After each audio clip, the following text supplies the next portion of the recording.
হাওড়টাকে ঘিরে যদি আমরা পর্যটন জায়গাগুলো করে ফেলতে পারি তাহলে আমাদের এইটা টেকসই ভাবে এটা করা যাবে।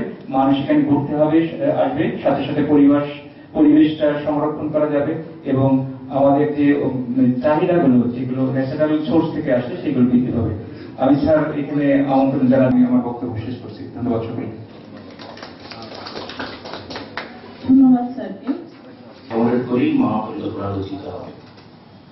আপনারা জানেন যে বাংলাদেশে প্রথম আমাদের এই যে হাওড় এলাকা নিয়ে প্রথম চিন্তা ভাবনা 1974 সালে শুরু করা হয়েছিল এবং পরবর্তীতে 1977 সালে প্রথম হাওড় 74 সালে সিদ্ধান্ত ছিল যে একটা বোর্ড গঠন করা হবে এবং সেটি বাস্তবায়ন হয় 1977 সালে যে হাওড় উন্নয়ন বোর্ড এবং পরবর্তীতে এটাকে আরো আপগ্রেডেশন করে 2016 সালে এখানে আমাদের যে হাওড় এবং জলাভূমি যুক্ত করা হয় হাওড়ের সাথে জলাভূমি উন্নয়ন অধিদপ্তর গঠন করা হয়, যেটি মন্ত্রণালয়ের সাথে সরাসরি অ্যাটাচড এবং এর দায়িত্ব এবং ক্ষমতা এবং এর কর্মপরিধি অনেক বৃদ্ধি করা হয়। শুধু হাওড় যে আমরা 7টি জেলা সেটা আগে ছিল যখন বোর্ড গঠিত হয়েছিল, পরবর্তীতে যখন এখানে জলাভূমিটাও ইনক্লুড করা হলো অর্থাৎ 6 মিটার গভীর পর্যন্ত পানি যেখানে সেগুলোকেও আমরা সংজ্ঞায়িত করেছি যে এটা জলাভূমির আওতায় আসবে। আমাকে শুরু করে পরিস্থিতি পরবর্তী তারপরে আমি বিষয়টা শেয়ার করবো। একটা পাইপলাইন ওয়ার্কশপ হবে, একটু খোলামেলা কথাবার্তা বলবেন, ফিল ফ্রি। আমার নাম হাবিবুর রহমান, আমি যুগ্ম সচিব পারিশ্রমিক মন্ত্রণালয়ের রাষ্ট্র কর্মকর্তা হবিগঞ্জ। আসসালামু আলাইকুম। আমি মতামত দিবেন, কারণ হচ্ছে এটা হাওড়ের মাস্টার প্ল্যান, এটা হাওড়ের যারা বাসিন্দা, হাওড়ের স্টেক হোল্ডার যারা এখানে বাস করছেন তাদের কিন্তু ভালো লাগার বিষয় আছে, মন্দ লাগার বিষয় আছে। ওনারা যেটা করেছেন সেখানে কোনো যোগ করার বিষয় আছে কিনা, কোনো কিছু ভুল আছে কিনা, কোনো বাদ দেওয়া আছে কিনা, অন্য কোনো পরামর্শ থাকতে পারে যেটা আমাদের এটা আরো সমৃদ্ধ করা যাবে। সেক্ষেত্রে আমি রিকোয়েস্ট করেছি এই 104টা প্রজেক্ট এগুলো মাঠ পর্যায়ে বাস্তবায়ন হয়েছে। হ্যাঁ, কিন্তু হয়তো ডিরেক্ট যে 154টা প্রজেক্ট বলা ছিল যেভাবে সেইভাবে হয়তো হয়নি, একটু পরিমার্জন করে হয়েছে। তো যাই হোক, আমরা এই 104টা যে লিস্ট সেইগুলো লিস্ট ধরে ধরে আমরা বিভিন্ন জায়গায় মানুষের সাথে কথা বলেছি।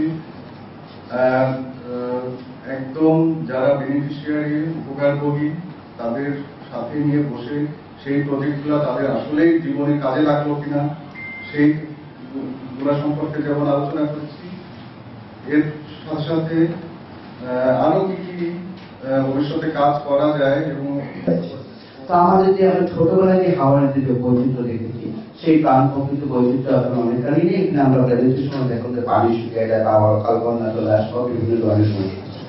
তো হাওড়ের শিক্ষা দরকার, চিকিৎসা দরকার, স্বাস্থ্য দরকার, সব কিছু দরকার। আমি মনে করি সেটা সবকিছু করতে হবে হাওড় মানুষ, কারণ ওই জায়গার মানুষগুলা তারা নিজেদের মতো মানিয়ে নিয়েছে, যুগ যুগ ধরে শত শত বছর ধরে বসবাস করছে। জীবন জীবিকার প্রয়োজনে তারা হয়তো ওইখান থেকে তারা জীবন এবং জীবিকা নির্বাহ হবে। আমাদের বর্তমান কালে দেখছি যে লোকজন আপত্তি জানাচ্ছে হবে, আমরা তাকে দেই, কিন্তু সে নিয়মটা ভালো করে মানতে হবে। কিন্তু যদি আমরা না দেই তাহলে হবে কি, আমাদের দাঙ্গা হাঙ্গামা কিন্তু অনেক বেড়ে যাবে এবং আমরা কোনো টেস্ট করতে পারবো না। কে যদি খনন করা হয় তাহলে কৃষক জমিতে পানি সেচ দিতে পারবে, আর এখানে মাছের অবয়াশ্রম হবে। আমরা একটা জায়গাতে দুটা উৎপাদন পাইতেছি, মাছ পাইতেছি, ধানও পাইতেছি। আর আমরা আজমিরগঞ্জ উপজেলায় সুজনী খাল নামে একটা খাল আছে, ওই খালটাতে আমরা 3টে ইউনিয়নের কৃষি সেচ দূরে চলে আসছে। সেক্ষেত্রে আমাদের কিন্তু ন্যাচারাল সলিউশনের দরকার আছে, ডেভেলপমেন্টের দরকার আছে। আমরা কিভাবে থেকে ব্যালেন্স সব দিতে পারি, এটা আমাদের মুখ্য উদ্দেশ্য। সেরকম আমরা কথা বেশি বাড়াবো না। আমরা মূলত আসছি আপনাদের কথা শোনার জন্য।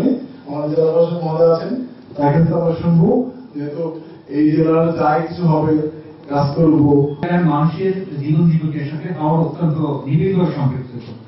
তো এখানে যদি উন্নয়ন করা যায়, একদিকে অর্থনৈতিক দিকে বাংলাদেশ এগিয়ে যাবে, আবার একই সাথে জীব বৈচিত্র্য রক্ষা এবং সবশেষে আমরা যেটা পর্যটনের কথা চিন্তা করছি সেটাও অনেক উন্নয়ন সম্ভব হবে।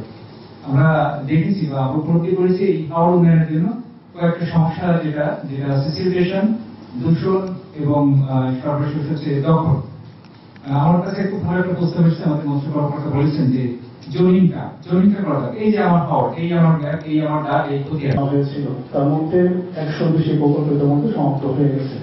সেখানে একটি কমিশন ছিল যে এই মহাপরিচালনাটি প্রতি 5 বছর পর পর মূল্যায়ন হালনাগাদ করা হবে। আমাদের বর্তমান প্রকল্পটি সেই বিধানের বাস্তবায়ন।